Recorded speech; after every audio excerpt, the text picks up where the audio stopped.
হ্যাঁ তারপরে কিরে তোর প্রাইভেট কয়টা বাজে? কে স্যার 7টা বাজে? কয় মিনিট লেট করে আইছস? স্যার 7 মিনিট লেট হইছে। এই তোমাকে গণিত পরীক্ষা কয় তারিখে? স্যার 7 তারিখে। স্যারেরা কয় অধ্যায় দিছে? স্যার স্যারেরা 7টা অধ্যায় দিছে। আমি কয় অধ্যায় করাইছি? স্যার আপনি 7টা অধ্যায় করাইছেন। भाई यहाँ पे क्या हो रहा भाई? স্যার এই অঙ্কটা বুঝতাছি না, একটু বুঝাই দেন তো। দেখি কোন অধ্যায়ের কোন অঙ্ক?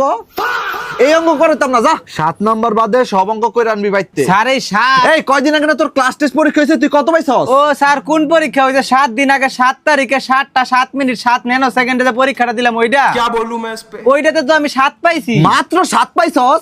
আরে স্যার 7-এ 7 পাইছি। 7-তে 7 পাও দিত না, হয় 6 পাবি নাহলে 8 পাবি। আক করে দিছ আর রিসস লেহস না কে? স্যার নামটা ডাবারি না। কত নাম তা দেখি তো। হ্যাঁ এটা তো সহজ, 7 কে 7।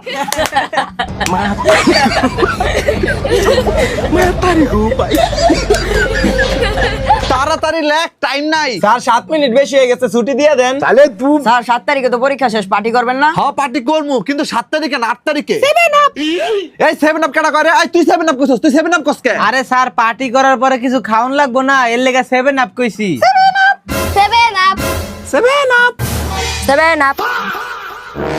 স্যার কলমটা নিচে পড়ে গেছে, তুলিগা। 7